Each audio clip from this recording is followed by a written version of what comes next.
Okay, good morning. The board will now reconvene in open session. We return from closed session with no items to report. So I'll ask the secretary to please call the roll. Director Shane? Here.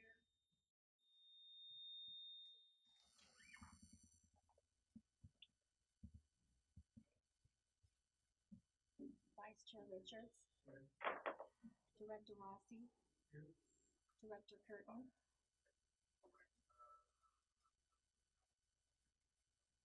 Report Director Curtis. He was here for the closed session, so he's already Director Casket? Director Lowenthal? Here. Director Camacho? Here. Senator Bell? Assembly Member Arampula? Here. Chair Richard? I'm here. Please join me in the Pledge of Allegiance.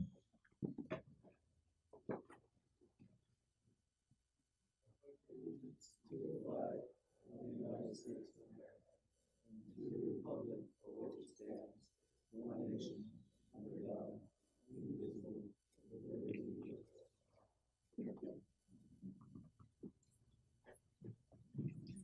Before we proceed to the public comment period, as I mentioned at the last board meeting, the legislature enacted a measure by Assembly Member James Frazier to add ex officio members from the legislature, one from the state senate, one from the state assembly, to our board.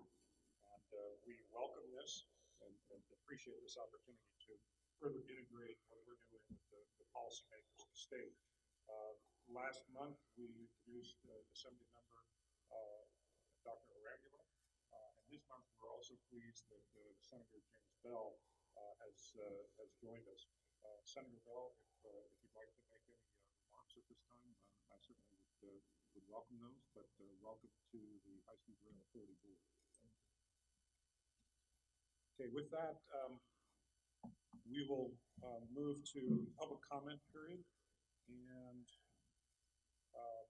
we'll take the comments in the order in which they are received. I don't see any elected or appointed officials among the list today, so we'll just take them. Oh, okay, yes. So thank you. Mr. Flens reminds me that we have two off-site locations. Ms. Lowenthal, are there any members of the public at your location who will wish to speak? No, not right now. I thought someone might come, but they're not here yet. Okay, no members at your location. And Mr. Camacho, at your location, are there members of the public who wish to speak? There are no members here. Okay. Then we'll proceed to the public comment period from the members who are here, starting first with Diana Lacombe from APAC, followed by Alan Scott and Roland LeBron.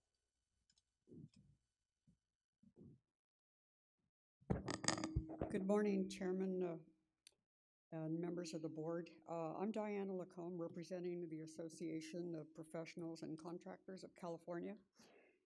And I am here again to ask for your help with PG&E and the California Public Utilities Commission. We have talked about this before because there seems to be many obstacles for smaller businesses to contract, to actually be awarded contracts on the utility relocation contracts that are just now starting. So this is a good time to really move forward on this. The Business Advisory Council has actually set up several subcommittees to look into this with PG&E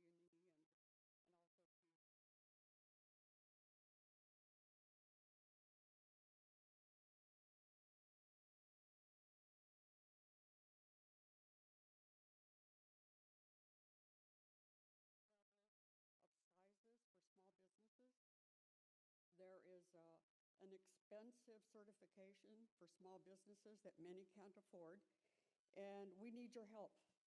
We need your help. That's all I can say.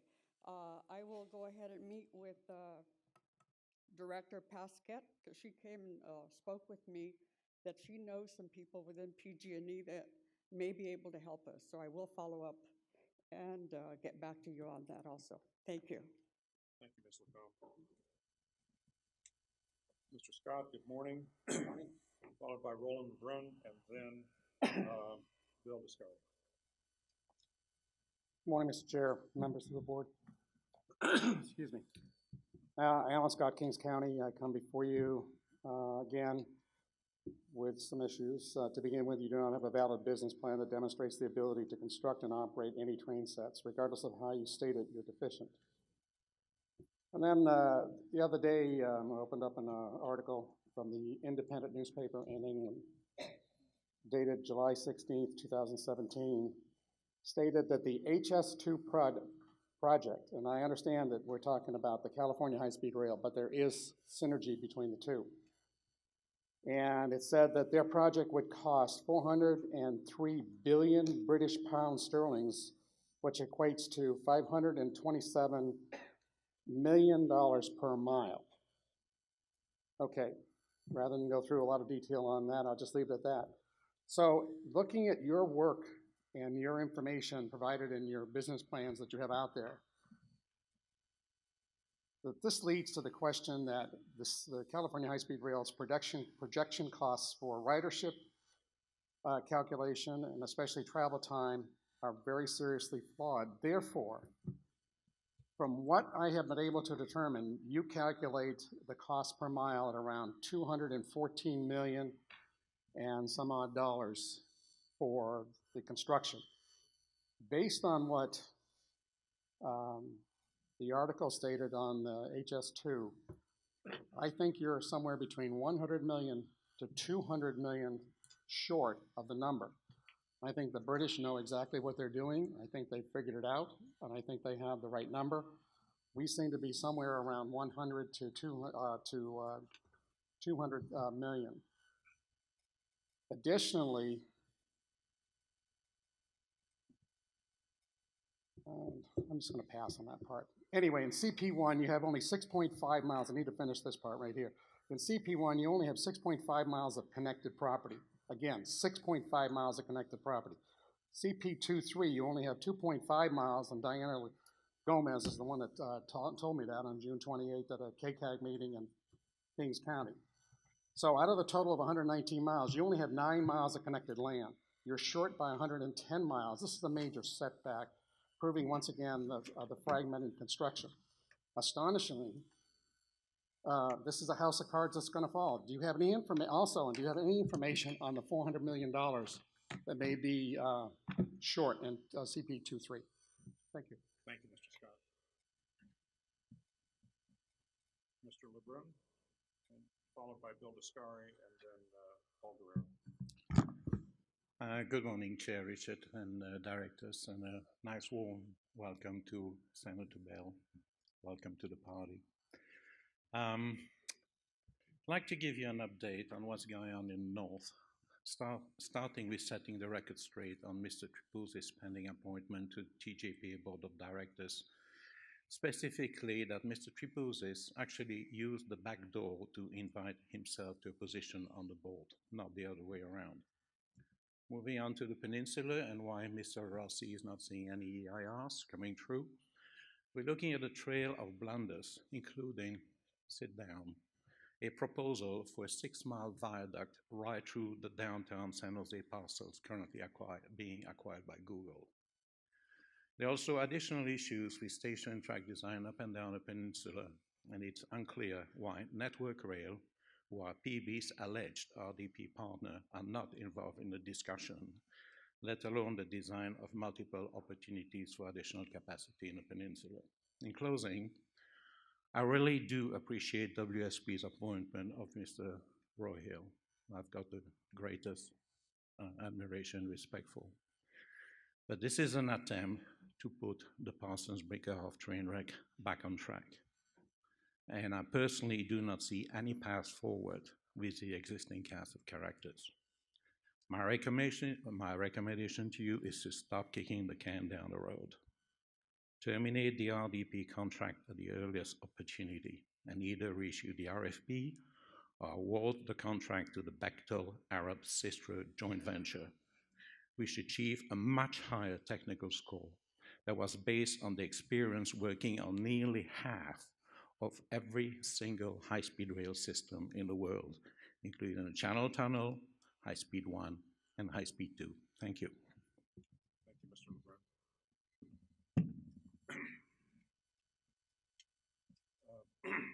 Bill Descari. Good morning, sir. Morning. Chair Richard, it's, Hold on one second, sir. Yes, Ms. Lowenthal? yes, I have the city manager from Santa Fe Springs, who's come here to testify. All right, if you could ask that person to just wait, we'll slot him in right after our current speaker at the podium. Perfect. Thank you. I'm Bill DeCary, Mr. Chair.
The wisdom of allocating scarce resources to the Fresno to Shafter section when in fact the immediate goal seems to be to define and construct an alignment from Fresno to San Jose. Thank you. Thank you. Thank you, sir. Yes, then, Ms. Lowenthal, I'm sorry, could you ask the speaker from the Santa Fe Springs to introduce himself for the record? And Yes, Honorable Chair, this is Thaddeus McCormack, City Manager from the City of Santa Fe Springs. good morning, sir. Thank you, and thanks for taking me early on.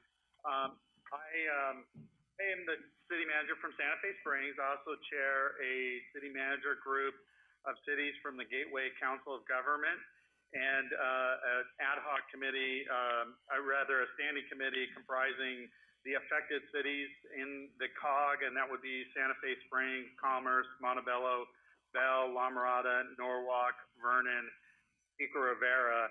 And we've been working in earnest, I think, with the authority staff and consultants going back to 2009, and in particular over the last year. And I'm here today to express some frustration in terms of the level of detail that we have not received.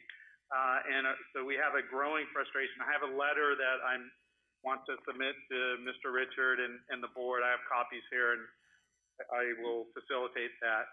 The bottom line is the city managers and public works directors are in an awkward position, and that is we need more detail to be able to make an informed recommendation and briefing to our bosses, our respective city councils. And right now, we have been unable to ascertain the kind of basic facts other than kind of aggregate data. In the city of Santa Fe, there's 6 miles of track that will run through our community. Other than aggregate data on the number of residents and businesses that will be impacted, I cannot establish what the basic impacts of the project are going to be. Our concern is that as the environment document winds down, we will be in a position where we will not have to adequately then analyze that document. It was our hope going back a year ago that there was a good faith effort by the authorities to grant the city's resources to be able to analyze and hopefully kind of shape the environmental document in a way that would work for the cities. I'm here today to say that we have, since that process unfolded, have not been able to get the basic data, and we really don't see the utility in meet until we get that information. And that leaves us in the position, potentially in the absence of understanding the impact, recommending to our respective councils that they oppose this project. We certainly don't want to do that. We see the overall benefit of this. We want to help shape it in a way, but in a way that works for our communities, the communities of Southeast Los Angeles County. So I do again have a letter that I would submit to the Chair Richard, and I'd be happy to answer questions that you have. I have my public Tony Negrete here, who's part of the Technical Advisory Committee for the COG as well. Thank you, Mr. McCormack. We will look at your letter, and I'm going to ask our CEO, Mr. Fulens, to work with staff to address these issues, so he can come back and advise us on these. But thank you for taking the time to appear this morning. And I have to say, I don't know the issues in particular that you're referring to, but we will examine this and certainly appreciate the work of your city and the other gateway cities in Los Angeles. Well, I appreciate that, and I look forward to coming up with some mutually acceptable resolution here. Thank you so much. Thank you, sir. Paul Guerrero.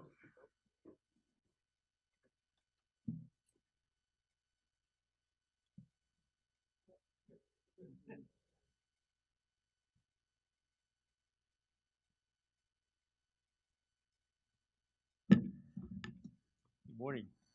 Morning.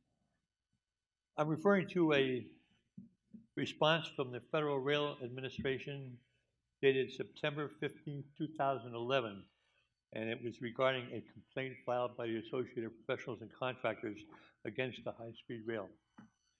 In that decision, the high-speed rail was directed to do 5 things: to appoint a point person to the FRA, to conduct a disparity study, to get together a DBE director, to issue a supportive services contract, and to establish an advisory council.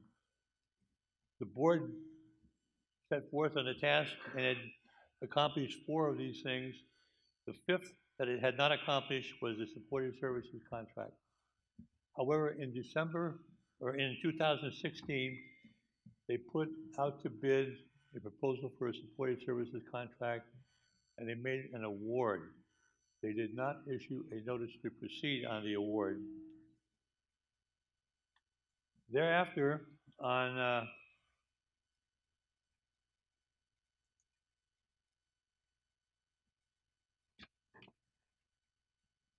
December 19, 2016, prior to that, they had notified the FRA that they had completed all 5 tasks, so they had issued a contract. And thereafter, based on that notification, the Federal Rail Administration closed out the complaint. And in their closure, they said they had received a final follow-up email dated December 15th from the high-speed rail. The document completes the list of programs and initiatives California High-Speed Rail had undertaken to comply with FRA's required items. Okay.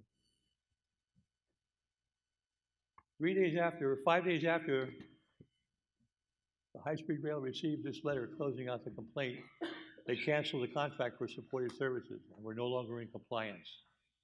I think there was a little cheating or something by staff to accomplish that task. Now, I'm hoping that the board will take a look at this and bring the high-speed rail into compliance with that decision, and get you that as supportive services contract is issued. Sitting on the advisory council, we've been bringing this up since December, and we are continually advised. There's supportive services all over the place. You can get them anywhere. And we say, well, where? Give us a list of where we can get them. Well, we don't know. But I mean, we know they're out there, but we can't find them. But they're out there. So we're either going to have supportive services for the small businesses or not.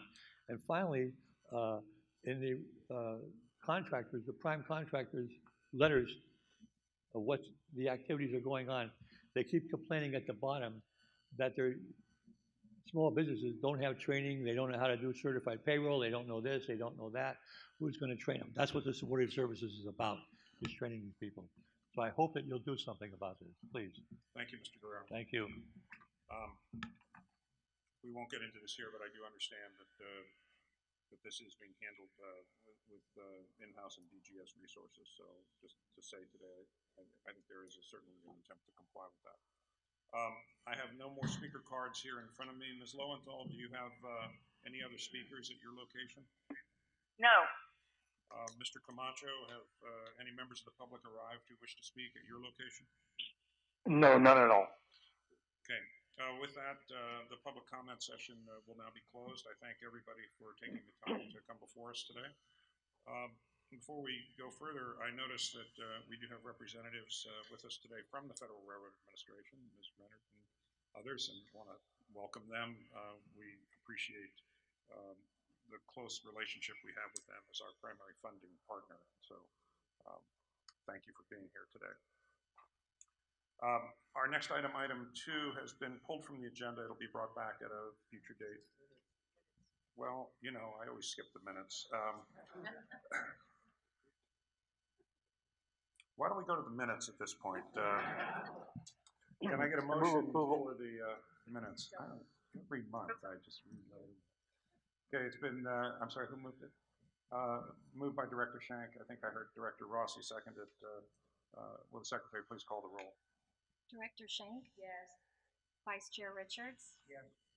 Director Rossi? Yes. Director Curtin?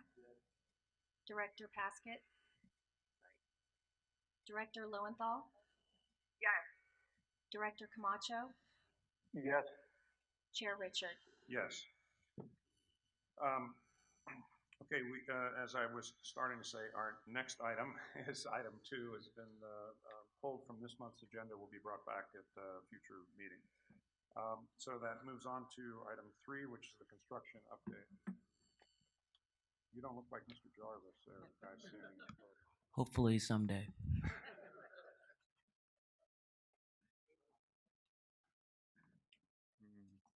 Mr. Jarvis, you look more like Scott. Yes, indeed. Well, good morning, Chairman Richard, Vice Chair Richards, members of the board.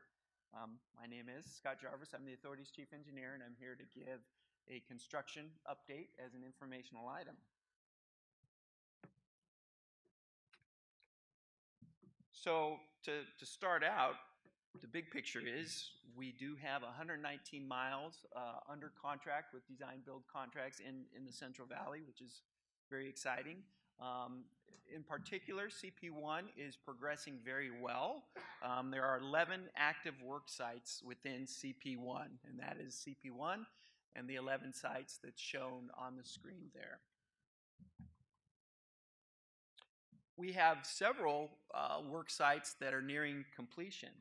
One of those is the Fresno River Viaduct, and the other is the Tuolumne Street Bridge. The Fresno River Viaduct is our first structure under construction, and now that the barrier walls are complete, the viaduct is scheduled to be complete in the coming weeks. In addition, the Tuolumne Street Bridge is nearing completion, with the bridge expected to open in the coming weeks. We have 3 work sites in particular that are very visible. State Route, all three of them are along State Route 99. Two of them include our signature structures, and the other is the 99 realignment site. On the southern end is the Cedar Viaduct, and in the middle is the San Joaquin River Viaduct, or it's the northern red dot there. That's on the northern part of Fresno. And then we also have the State Route 99 realignment project, and that's in the middle of your screen there. And so we do have some additional information on those three locations. And here's a video coming. We don't have the sound.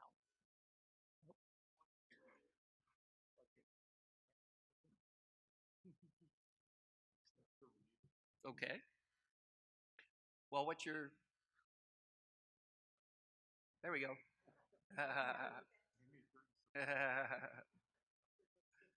So there's the Cedar Viaduct, as I mentioned. That's on the southern end of the project.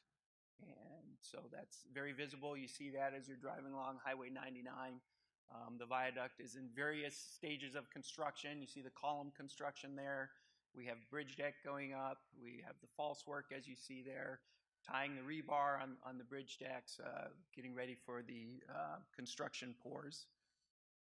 So quite majestic. Now, ultimately, that's going to go over Highway 99 itself and some other overpasses and sense the height.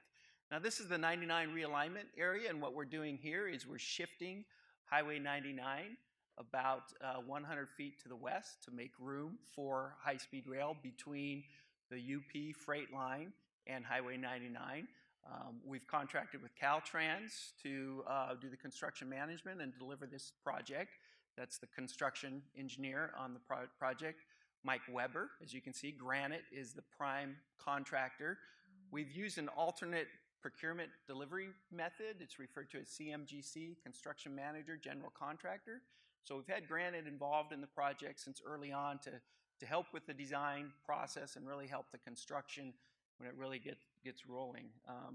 And because of that, I think we have been very successful. You'll see that construction is moving on very quickly there on the Highway 99 project.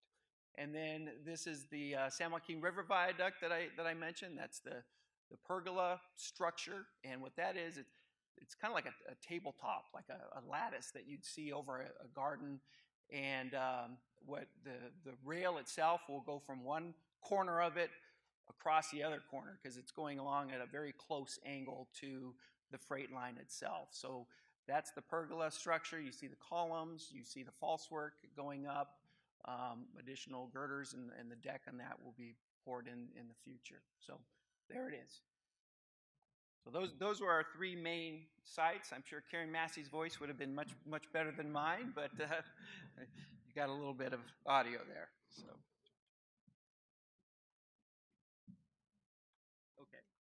Okay. Well, that's all right. I'll give you a moment. Okay.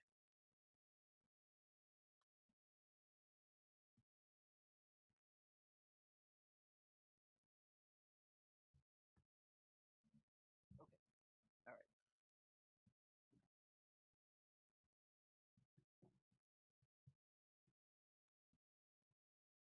Okay. So, not to be outdone by those three locations that we focused on, we also have other major sites under work. And one of those is the Fresno Trench and Passageway. And in this section, the high-speed rail line will be about 40 feet down below the surface in a trench and go underneath State Route 80. There's 5 stages on that. We're in the second stage right now. Work is shifted. Traffic is over a temporary bridge, and there's work being performed in the State Route 180 median. We also have 3 major overcrossings going under construction in the northern part of the project, Road 27, Avenue 8, and Avenue 12. One of the real benefits here is the safety improvements by providing vehicles a safe route over the freight lines and high-speed rail, thereby eliminating the need for at-grade crossings. And then our newest project site is on the southern end of the project. It's called the Muscat Avenue Bridge. False work has been placed to support the bridge deck. as you can see, and this will ultimately connect to the Cedar Viaduct. So that was a summary of CP1. As far as construction package 2-3, some of the field work that's been accomplished is demolition at various locations, geotechnical work for design study purposes, and local road improvements. Also ongoing is there's been an embankment that's completed, that's a test fill, and utility relocation work is scheduled to begin very shortly at Adams Avenue. Now, shifting over to the San Jose to Merced project section, field work has also begun in this section. There's been geotechnical investigations that have been ongoing in the Pacheco Pass area. Rock core samples have been removed. The rock is 60 to 95 million years old, so it's been around for a long time. And the authority and our contractors will use this soil information to evaluate future tunnel options and also to plan the future work.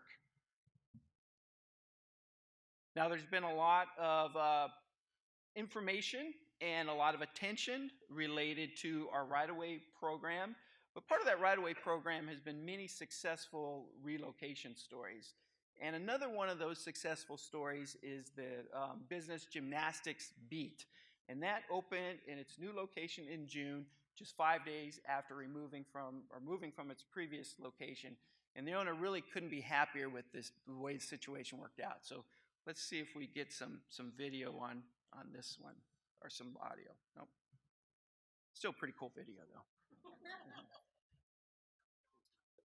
Yeah, but overall, just a very, very successful story as far as moving another business in the Fresno area, part of our overall right-of-way program. So I'll go ahead and move on.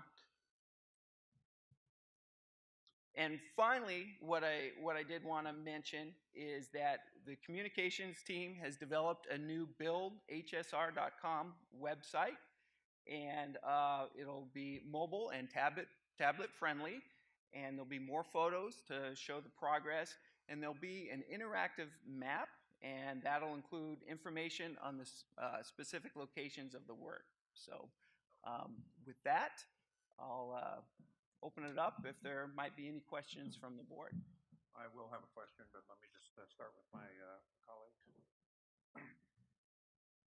Mr. Curtin, that was a pretty good imitation of a welder from a carpenter. I thought all you guys, yeah, right. Any other questions? Senator Bell, Assemblymember Aremba, please. You know, I take the train to work most days, and when I do, I get to see much of the construction that's happening. And anyone who's here or present, I would love to be able to show you what's happening in my backyard. And I'm quite proud of the work that you guys are doing day in and day out. So thank you. Thank you. Thank you very much.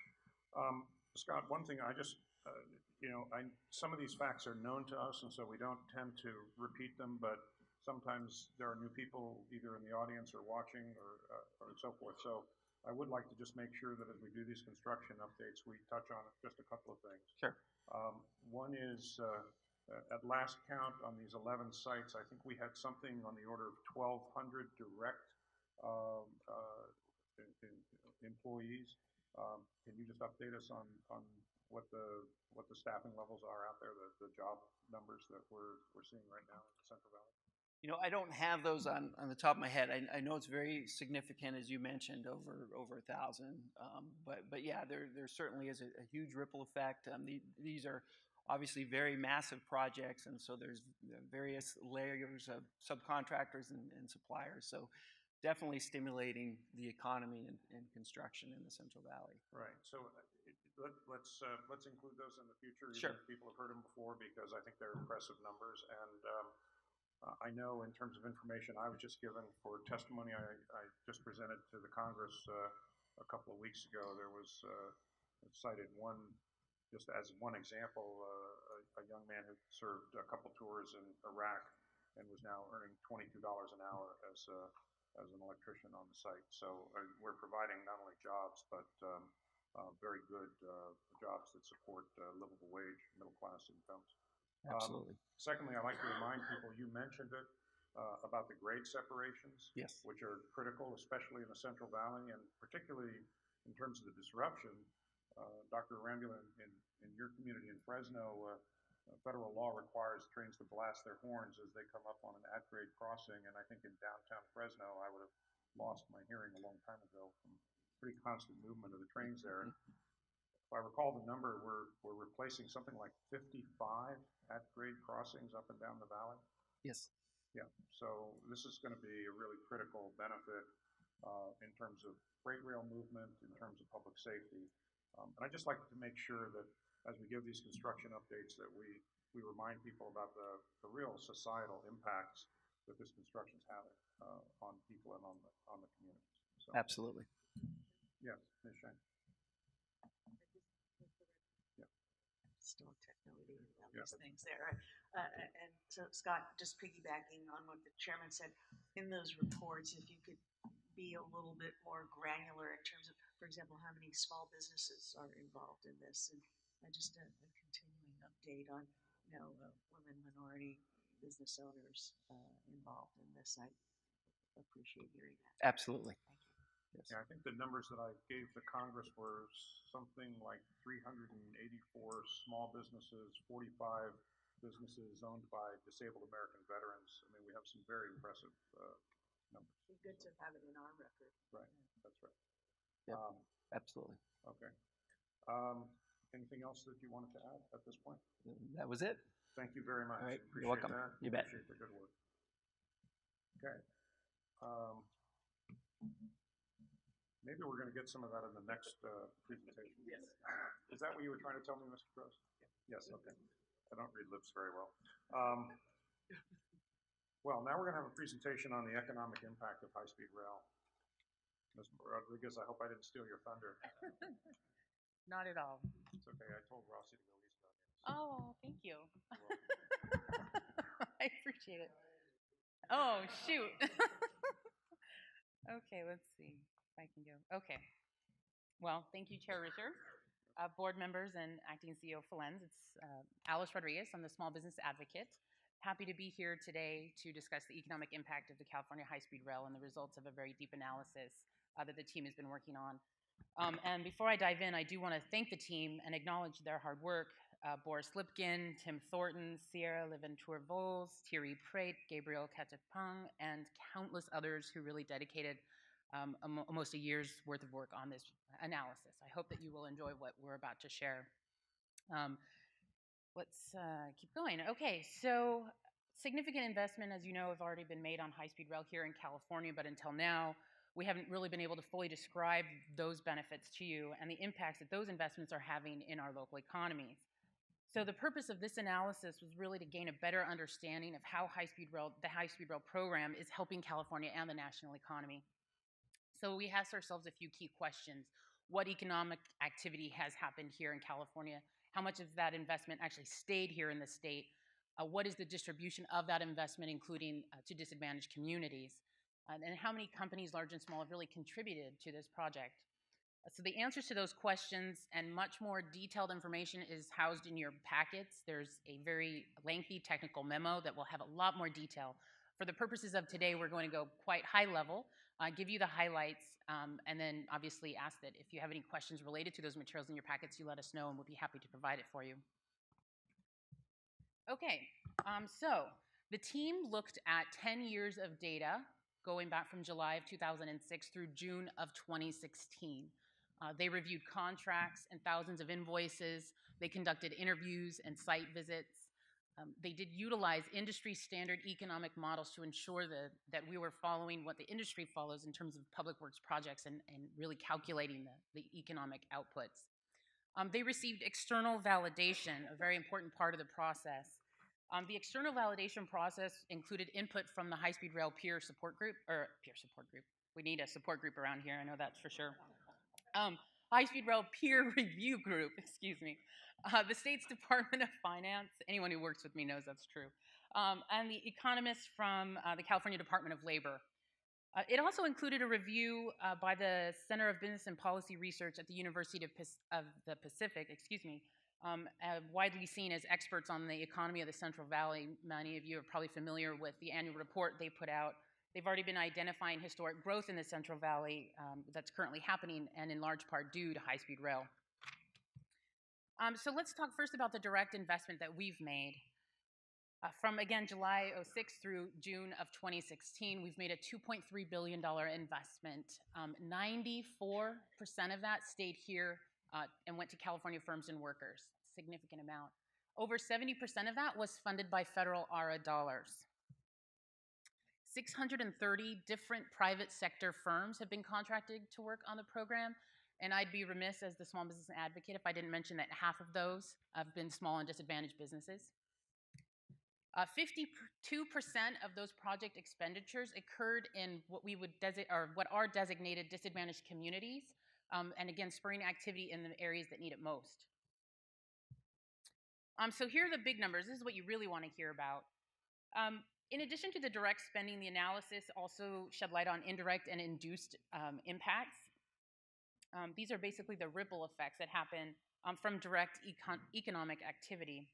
Our analysis showed that the $2.3 billion investment supported nearly 20,000 job years of employment, a labor income of at least $1.4 billion, mostly staying again here in California, and a total economic output of $3.5 to $4.1 billion, quite significant. Okay, ready for Econ 101? This slide is that. Okay, so how does 2.3 billion actually yield 3.5 to 4.1 billion? Typical economic input analysis provide outputs in terms of direct, indirect, and induced economic impacts. But for the purposes of this slide, let's start in the middle and look at direct spending. So that's going to be impacts that are supported by the direct high-speed rail investment, including firms under construction, or excuse me, under contract for construction, their employees, planners, engineers, and including state employees as well.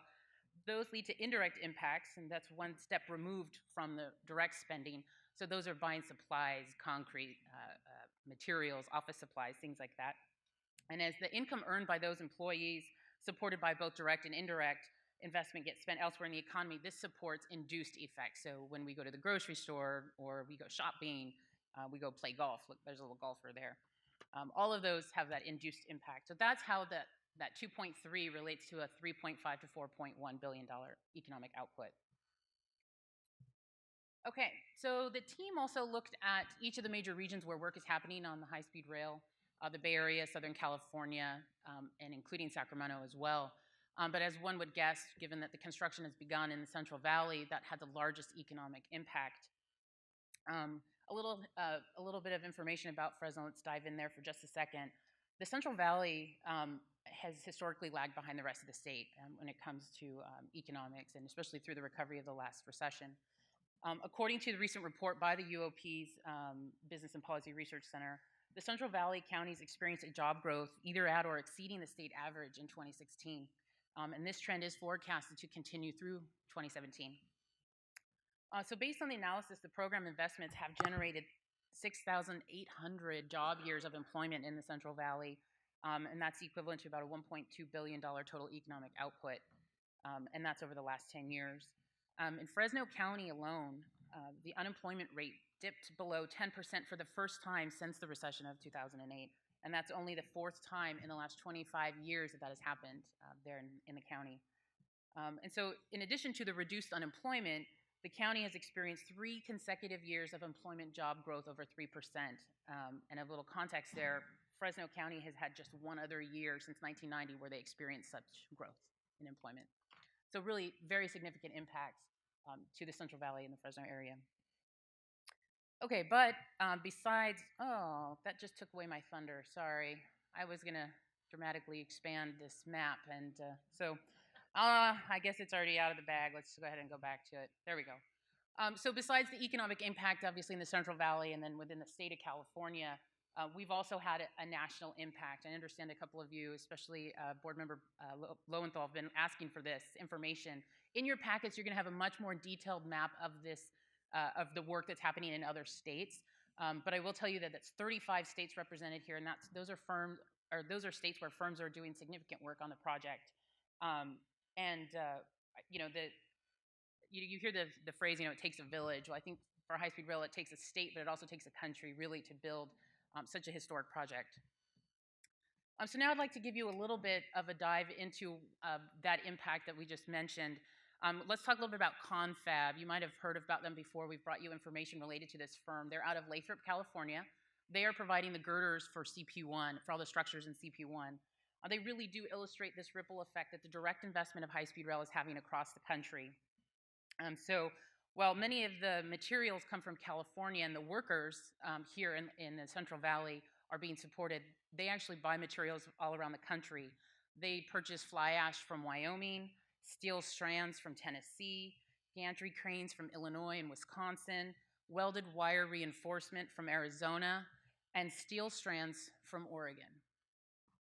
So again, showing that in this one company alone, the kind of impact we're having across the country, quite significant. So the economic impacts in the next step. So what we're going to do with this is you have, like I said, a technical memo in your packets, quite detailed. An executive summary will be coming out in the coming weeks. At the same time as we release that, we'll also be putting out an online interactive map, which will allow folks to dive into the county level to see what impact is happening in their region or the areas that they care most about.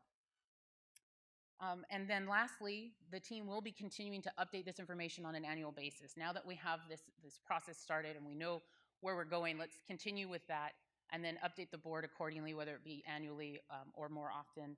But we do look to, we are looking forward to watching the impact grow as this project continues. And that pretty much concludes my presentation. Very good, Ms. Rodriguez. Thank you. Let me just start right to left. Questions or comments? Director Curtin? Yeah, thank you for that report. Red button. There you go. Now it's on. Could you tell me what the labor income represents? Sure. Is it sort of like the cost of construction that includes materials, or is it just simply wages? Because it doesn't seem, out of 2.3 billion, we're looking at 1.4 billion for labor income. So what's the definition? I'm going to look to the technical experts and maybe invite one to come on up and answer that for me. Yeah, this is Tim Fortin. He's one of the major contributors on the analysis. Keep it simple. Yeah, the labor income actually represents the income from all the jobs supported from the direct, indirect, and induced impacts. So to compare the project spending with that labor income is a little apples and oranges. Okay, so like I said, keep it simple. What is it? The labor income is the wages paid to jobs that are supported by the project, not just the direct spending, but also those ripple effects that we talked about. Okay, so it's more analogous to 3.5, or the economic output? No, that is a broader metric. The economic output is more of the sum of the economic activity across so the labor income is one piece of the right. But is output. it actually wages, or is it construction company, income from the project, which would include ancillary issues? Well, part of the income is part of the construction spending is wages. Part of what they spend their money on is materials, steel, concrete. That's that included? Not in labor income, no. You good? I don't know. Doesn't sound like. I'm fine with the concepts of this, but we're good. You're good. Well, we'll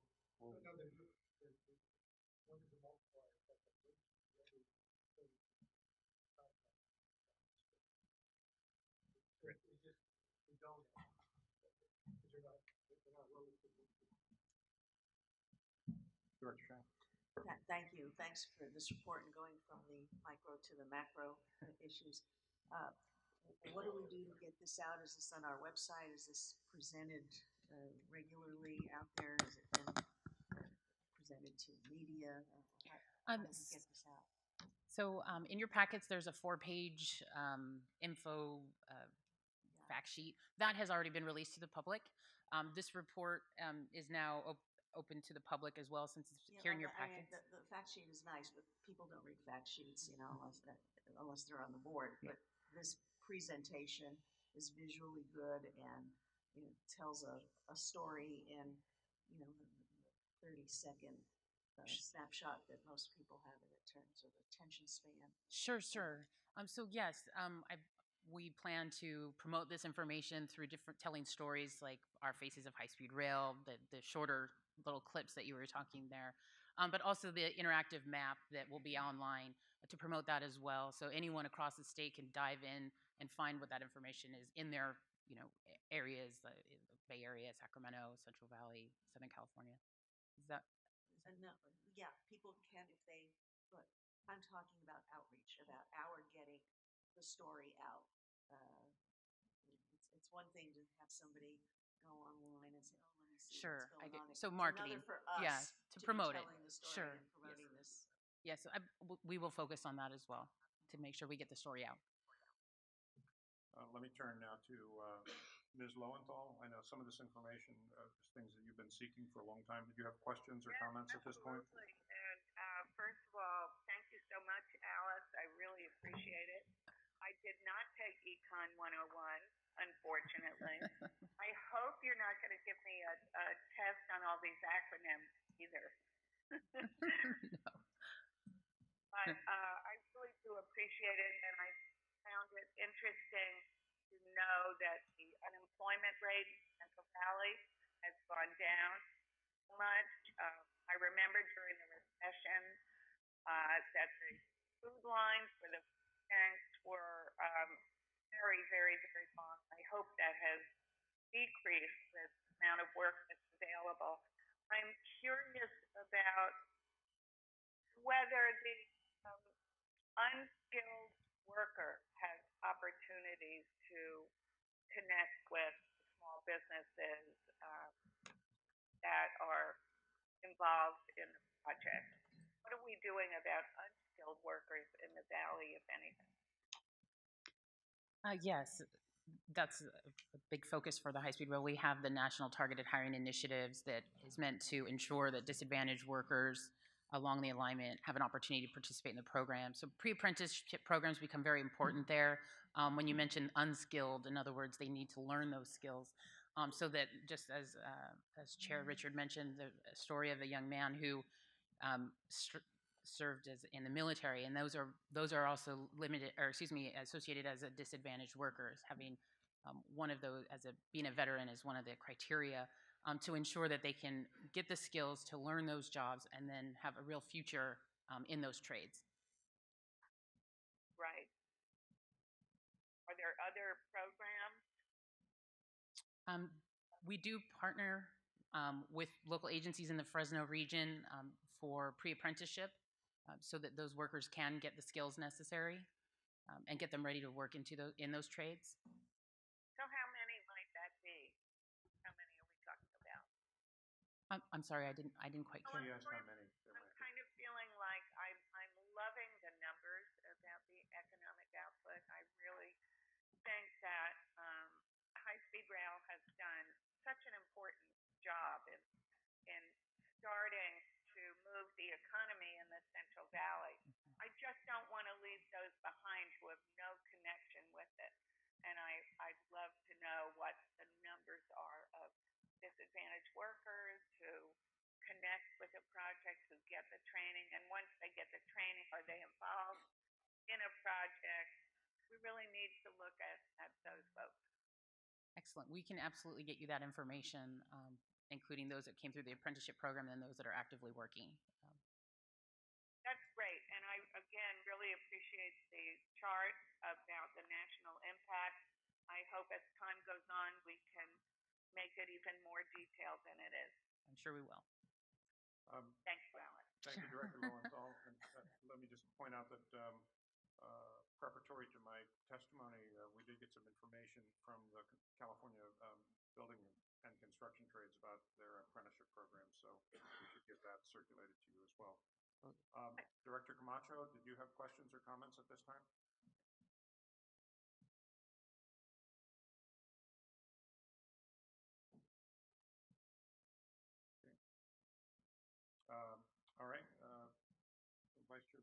Did you questions or comments? Director Rossi. I'm sorry, I have nothing. Okay. Director Camacho, did you have any questions or comments at this time on the staff presentation? No, none at all. Thank you. Thank you. Okay, Director Rossi, can you just pull your microphone in front of you and hit the red button so that your comments can be reported for posterity?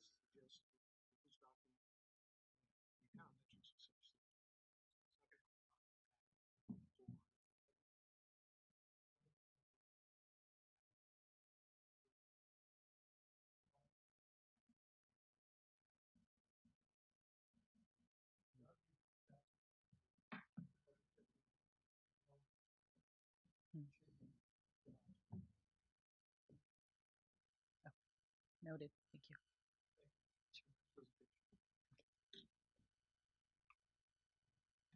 Okay, thank you. Senator Bell? That's the mic right there. Okay. Of course, I look at this thing from the bigger picture.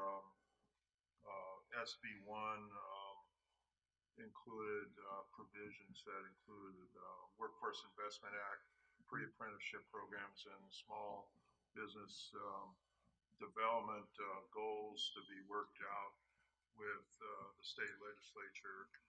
Pre-apprenticeship programs, including women, underserved populations, even, I'll say this, formerly incarcerated individuals. There was some kind of thing in the paper about how we were giving money to convicted felons. I thought it was kind of a joke because, you know, we can go out in the audience, we can probably find some convicted felons, right? Maybe, I don't know. But I think the general population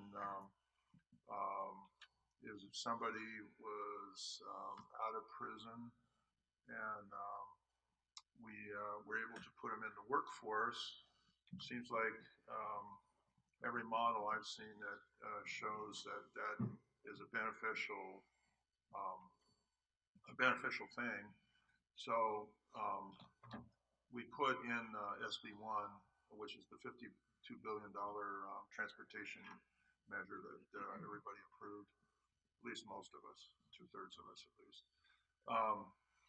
We put in there the workforce development part that Workforce Investment Board will develop plans. So everybody that has any of that money has to develop a Workforce Investment Board plan for their community and for their agency. So all the local governments, the counties, the cities, the transit districts, Caltrans have to develop these workforce investment plans, and they're being developed now. The State Commission is developing the guidelines for these plans. Similar provisions will be in SB 2 and 3, the two housing measures. We are going to be voting on those very shortly for financing affordable, publicly assisted affordable housing as well. AB 398 also has provisions in it. It's the one we adopted yesterday, that thing called the Global Warming Fund, which is the $25 billion 10-year program. That will have workforce investment measures in it. We want to include those measures because we need to build our labor force. Bigger labor force, more labor force in California means the money stays in California. People have, we call it here the induced economic impact will be beneficial to the state of California if we can train and get employees in California. And also the added benefit of a larger, well-trained labor force is we'll have people ready and available to do the work, which means more competitive and actual, hopefully, lower bids on projects. I don't know if anybody disagrees with that, but that's the theory. I want to point out economic impacts in a fiscal sense because it affects the state budget. I'm a member of the Budget Committee, the Appropriations Committee, and the Government Finance Committee, and the Audit Committee in the Senate. So I got all the fiscal committees under my belt, and sometimes it gets boring, actually. But this is exciting, what we're talking about here. This could have a dramatic impact on CalWorks in terms of lowering the caseloads. It will lower the Medi-Cal caseload. You will see Medi-Cal reduced with the employment. There will be people working in these programs, these construction programs that will no longer be on Medi-Cal because they'll be getting full paid, benefited, middle-class jobs. The other one is getting incarceration, recidivism down. The governor has been fighting like crazy to get it down. Having a job available for people once they leave our incarceration facilities will cut the $70,000 a year we spend in the state general fund on that particular area. So it is a wise investment to keep the money in California. And I think there can be ways we can maximize what I call the multiplier effects of the investment of the High-Speed Rail Authority in these socioeconomic ways. And I chair the Senate Committee on Transportation and Housing. And for 6 years, I chaired the Human Services Committee of the State Assembly. So I had kind of an interesting mix where I understand the poverty issues and the people that are unemployed and how we have to fight that, especially in areas where we're building the high-speed rail. So I think just as a big policy picture, not just for high-speed rail, but for the state of California on all the legislation involves infrastructure, we should make infrastructure benefit as much as possible the state of California and the people of California. Keep the money in California, buy the groceries in California, keep the payroll in California. And that's Mr. Chairman, I think this board should follow that direction that we are excited about in legislature in developing all these infrastructure legislations this year. We're having a very exciting year in Sacramento on infrastructure, and I just wanted to lay that out in my first meeting. It's going to be a very exciting year in developing, we think, 500,000 jobs in infrastructure development this year. When the time we tally all the jobs we're creating with all these legislative efforts, it will be close to 500,000 jobs created. It's amazing. And yeah, it's amazing when you add it all up. So I just wanted to lay that out for you, Mr. Chairman. I think we have to have that social, economic, and very importantly, fiscal impact. How can we help the state budget? How can we help the state budget reduce the caseloads of people on public assistance? Is there a way we can work hard to do that? And that would be my strategic viewpoint on the subject. Thank you. Thank you very much, Senator. As my colleague Director Schenk pointed out, we sometimes struggle with the public, our ability to be credible about the impacts this is having. I think having elected representatives like yourself be able to make that case is very beneficial, and it's important for the people to hear it. Assemblymember Arami. Thank you, Chairman Richard. I wanted to piggyback on that comment if I can, as well as what Director Shanks had mentioned. While many of us who are present and paying attention are aware of the economic impacts on our communities, the public may not be.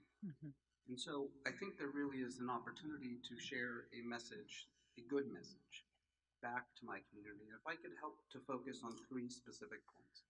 First, I thought your point about how we are exceeding the state average in job growth is a message that we should be sharing. My community needs to hear it so that we can help to create the momentum needed to complete this project. Second, I would focus on the total economic benefit that we're seeing, the $3.5 to $4 billion. That's another powerful message, as well as the 52% of disadvantaged workers. Yeah. Those are good salient points that we could hit with social media in a 30-second block and share it to be able to help to get the public to support what is the first in our nation, the first in North America. And it is exciting that we are investing in infrastructure and supporting middle-class, good jobs. My community is breathing a sigh of relief because we have an opportunity to build a pathway out of poverty. We have an opportunity now for some prosperity, and it's exciting to see what the future holds for us. But we know that we need to work with you to figure out how best to share this message. And I look forward to that opportunity. Thank you. Thank you very much. I'll just conclude with two quick thoughts. First, I want to applaud the work that you did. I think that this is the basis for something that can be very important for us, not only for the reasons that have been articulated by our members of the legislature who are sitting with us today, but in our ability to reach out to members of the public. And I'm thinking, every Rotary Club needs to see what the impacts are that are flowing into their community. Citizens groups and so forth need to start to understand this. We need to be creating this connective tissue that people see this as something really important. And the second point I want to make is that when I had the testimony in front of the House Transportation and Infrastructure Subcommittee a couple of weeks ago, there was an entertaining moment when I talked about the fact that all of our steel and all our concrete is domestic, and I indicated that the girders were being produced in Lathrop. This allowed a colloquy to exist between Congressman Garamendi and the committee chairman, Congressman Denham, in whose district Latham lies. And Mr. Garamendi made the point of asking me 4 times if this was the same Lathrop that might be in the Northern California. He didn't say it, but basically the 10th congressional district. And so it really kind of brought it home that, these are jobs in these members' districts. And we see this, as you're also saying, reaching out across Tennessee and others. In the recent fight over funding for the Caltrain electrification, one of the reasons they were successful was they were able to go to Senator Hatch in Utah and point out that the trains were going to be made in Utah. So 94% of the money is being spent in California is appropriate, but it's also being spent across the country. The last point I want to make just very quickly is that CEO Falens and I yesterday had the privilege of having a meeting with the ambassador to the United States from Spain. And Ambassador Moreñas was very passionate about the impact that high-speed rail had in Spain of connecting the cities in Spain and connecting the economically depressed areas of Spain to their major urban cores. And everything he was saying was exactly down the line what we talk about when we talk about connecting California. And he looked at the chart that Tom Falens had put up showing our construction, and at the top it said Connecting California. And the ambassador said, I think that that's an excellent, excellent phrase. It's exactly what we did in Spain. And then he said, if I may humbly make a suggestion, you should also say Connecting California and Californians. And so, I think we're on the cusp of really being able to explain this program as we're getting into construction and people are starting to see it's becoming real. But this is good work, Alice, and thank you and the team for doing it. Thank you. So, thank you. Senator, thank you. And I think we have one more item, which is an update on the assignment of NEPA responsibilities. I indicated before we have our representatives here from the Federal Railroad Administration. We've been working with them and the Department of Transportation on a way to try to streamline our environmental analysis. And Mr. Falens, you're going to walk us through this. Yes, Mr. Chairman and board members, this is another bit of good news for our meeting. What we're trying to do is to create better efficiencies with our funding partners and our environmental clearance partners, the Federal Railroad Administration. And I thank them for being here today, and I think part of it is because of the work that we're doing together now to try to streamline the environmental approval process. And as you know, we're the lead agencies for the CEQA state environmental clearance, and FRA is the lead for the federal NEPA process. There's a federal statute that allows a federal agency in transportation modal arena to assign their responsibility under NEPA to a state. And there's a long process that has to be gone through, including an application, a public comment period, and then a memorandum of understanding between the federal agency and the state that's receiving that assignment. And I'm just happy to announce to you that we've started that process, and it really was started, I would say, at the federal level. And as you can see in your materials, the Trump administration, through an executive order, invited the states to look for efficiencies in delivering transportation projects.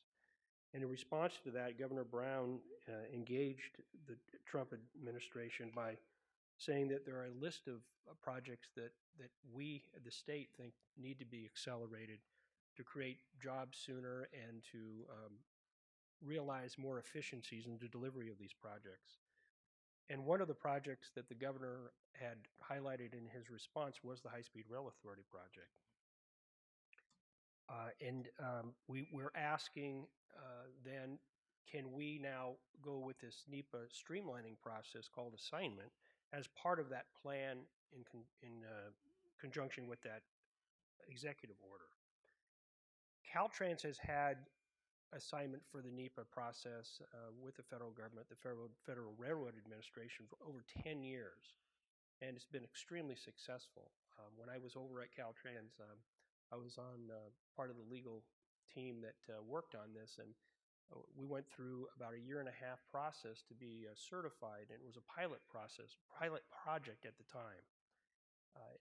That was very successful. It had been in place for 10 years, and you can see from the attachment that the governor had included in his letter back to the president some of the statistics that show how successful Caltrans environmental clearance has been in terms of time savings and efficiency, pre-NEPA assignment and post-NEPA assignment. For example, just to the draft environmental assessment process, there was a savings of 10 months, and you can see there were significant savings in delivery of projects, which is the goal of transportation: get the projects completed so the public can use them. So we have met with FRA a couple times now in DC to work on going through this assignment process. They've responded to us saying they embrace it. They would like to have this assignment take place. It's more efficient for both of us. Right now, we're working on the application, and we have assistance from the Secretary through Brian Annis, Secretary's office. Brian Annis is quite involved in this. And so we'll keep you posted as we go through this process. We believe we can achieve it in a much shorter time period than Caltrans did. And FRA has agreed to really work on an ambitious schedule, and we hope to have this assignment in place by early 2018. And this will allow us then to fill both roles in the NEPA process, which is the development of this blended document that we have now, which is both CEQA and NEPA, and then to have an independent team approve that in the role of FRA through this assignment. And I'm happy to answer any questions you might have about this. Questions from members? Director Shank, any questions on this? Director Lowenthal, any questions on the potential for NEPA assignment? No, I'm good, thank you. Director Camacho? No, thank you. Members here? Well, thank you very much. Certainly commend the work. I think we owe a debt of appreciation to Secretary Kelly's organization, Undersecretary Brian Annis, to the governor for raising this, and frankly to the Trump administration for opening the door to continue the work under this executive order. This is an area, as our governor has laid out, where we can find good cooperation with the administration on something that helps us move forward on it. Right, and I would add FRA as well. Their open-mindedness and cooperation in working through this, I think we'll both benefit greatly. Thank you. Thank you. I need to ignore them. So, okay, thank you.